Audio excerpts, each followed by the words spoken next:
Shalom, shalom, bien-aimés dans le Seigneur. Je vous salue tous au nom de Jésus-Christ de Nazareth. Bien-aimé, j'ai un petit encouragement à partager avec toi cet avant-midi, ce midi, et que ça te conduise, ça t'inspire aussi, et ça te conduise tout au long de cette journée. J'ai à cœur de dire à quelqu'un, arrête de vouloir aider Dieu face à la situation que tu traverses.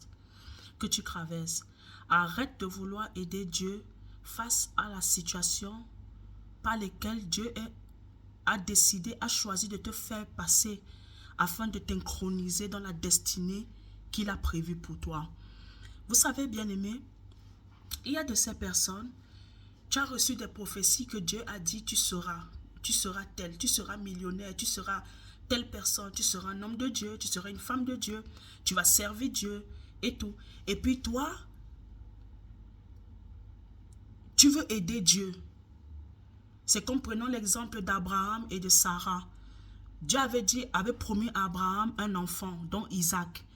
Mais qu'est-ce que Sarah, elle a fait? Elle a vu que la promesse de Dieu tardait à arriver, à s'accomplir. La prophétie de Dieu tardait à s'accomplir. Mais qu'est-ce qu'elle a fait?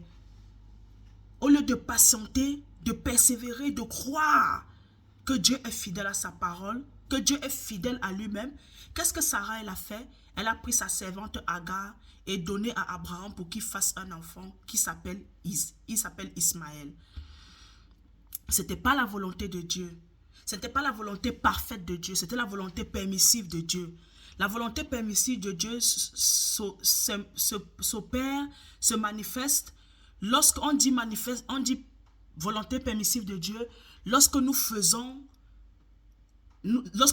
passer notre volonté à celle de Dieu pour atteindre le but que Dieu a destiné pour nous. Bien-aimé, je vais te dire ceci. C'est pas parce que Dieu t'a promis quelque chose hier que ça veut dire forcément que ça va arriver aujourd'hui. La parole de Dieu dit qu'un jour pour Dieu vaut 1000 ans et un jour pour Dieu et 1000 ans pour Dieu vaut un jour. Ça veut dire que, bien-aimé, le temps c'est Dieu. Dieu est le maître des temps et des circonstances. Ce n'est pas à toi de décider quand est-ce que la prophétie, la parole de Dieu doit s'accomplir dans ta vie. Toi, ton rôle, c'est de faire en sorte de travailler en toi afin d'être prêt à recevoir, à entrer pleinement dans la prophétie de Dieu lorsque son temps arrivera. Si tu es conscient, si tu es vraiment certain que ces paroles viennent de toi, commence à t'actionner. Commence à travailler en toi-même.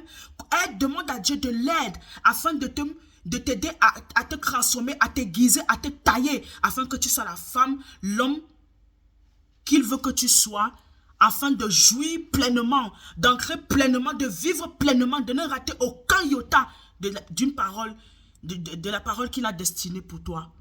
Arrêtons d'aider Dieu. Dieu n'a pas besoin qu'on l'aide. Dieu n'a pas besoin de ton aide. Parce que lorsque tu aides Dieu, sache que toi-même tu es en train de perturber le plan de Dieu dans ta vie. Lorsque tu aides Dieu, sache que tu es en train de freiner, de retarder l'action de Dieu, l'action véritable de Dieu dans ta vie. Prenons l'exemple de Jacob. Dieu avait dit à Rebecca, la maman de Jacob, qu'elle a deux nations, que le plus petit assujettira, dominera sur le plus grand. Mais qu'est-ce que la maman de Jacob, elle a fait lorsque Isaac a voulu relâcher la bénédiction à Ésaü, et Rebecca a manipulé Isaac. Elle s'est servie de la cécité d'Isaac, de l'handicap d'Isaac pour voler la bénédiction qui n'était pas la bénédiction de Dieu. Parce que la bénédiction de Dieu ne fait suivre personne d'aucun chagrin. Lorsque Dieu il te bénit, tu n'as pas de chagrin. C'est les bénédictions du diable, nos propres bénédictions à nous que nous-mêmes nous sommes allés chercher qui sont suivies de chagrin. Alors qu'est-ce qu'elle a fait? Elle a manipulé, comme je disais tantôt. Elle a voulu aider Dieu afin que la prophétie s'accomplisse. Et pourtant, Dieu n'a pas besoin d'aide. Dieu avait un temps fixé, bien défini, pour que cette prophétie, cette parole qu'il a donnée à Rebecca puisse s'accomplir. Mais Rebecca n'avait rien compris. Et au-delà et par la suite de ça, Rebecca, elle est morte. Elle n'a même pas vu Jacob ancré véritablement dans la bénédiction de Dieu, dans cette prophétie que Dieu lui avait donnée.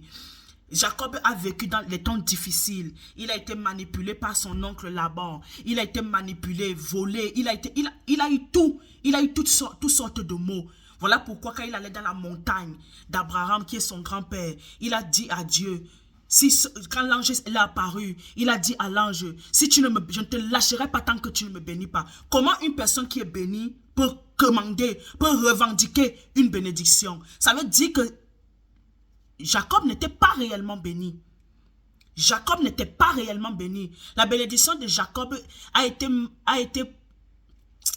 obtenue par la manipulation, par la ruse.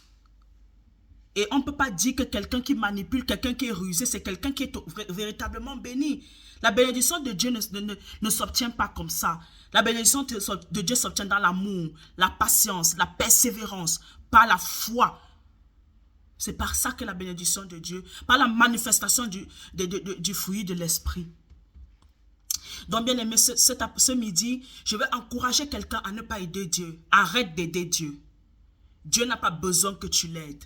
Dieu a juste besoin que tu te conformes à sa parole, que tu te soumettes à sa volonté, que tu pratiques sa parole, que tu te laisses malléable entre ses mains, parce que lui il est le potier, toi tu es l'argile, parce que Dieu ne peut pas te bénir tant que lui ne t'a pas formé, tant qu'il ne t'a pas façonné à son image, tant qu'il ne t'a pas pécri, tant qu'il ne t'a pas brisé, tant qu'il ne t'a pas taillé. Dieu ne pourra pas te bénir comme lui il veut, parce que ce n'est que les morts en Christ qui ressuscitent. Ce n'est que les morts en Christ qui obtiennent les véritables promesses de Dieu dans leur vie. Ce n'est que les morts en Christ qui se laissent conduire comme dans un corbillard, qui se laissent habiller comme lorsqu'on habille un cadavre, un mort, qui se laisse qui se laisse transformer, façonner par Dieu. Alors bien aimé, arrête d'aider Dieu. Même lorsque tu pries pour quelqu'un, et que peut-être, ou bien une personne est en train de souffrir à côté de toi, avant de vouloir aider la personne, va d'abord interroger Dieu de savoir, papa, qu'est-ce que cela veut dire? Est-ce que c'est une manière pour toi d'enseigner à cette personne? Est-ce que cette personne, c'est une formation que tu es en train de lui faire passer? Si Dieu te dit que oui, c'est une formation que tu es en train de le faire passer, laisse la personne comme ça. Ne va pas chercher les problèmes. Ne va pas freiner l'action de Dieu dans la vie de cette personne. Arrêtons d'aider Dieu. Arrêtons de vouloir montrer que nous aimons les créatures de Dieu plus que Dieu. Personne ne peut aimer la créature de Dieu plus que Dieu lui-même, puisque lui-même son créateur. Arrêtons d'aider Dieu. Arrêtons d'aider Dieu. Soutenons-nous les uns les autres.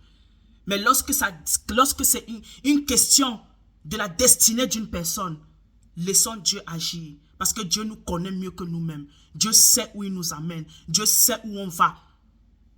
Dieu connaît tous les plans. Dieu sait où nous toucher. Dieu sait où nous transformer. Dieu sait là où ça ne va pas dans nos vies. Et il va toucher là-bas pour nous transformer à son image et à sa ressemblance.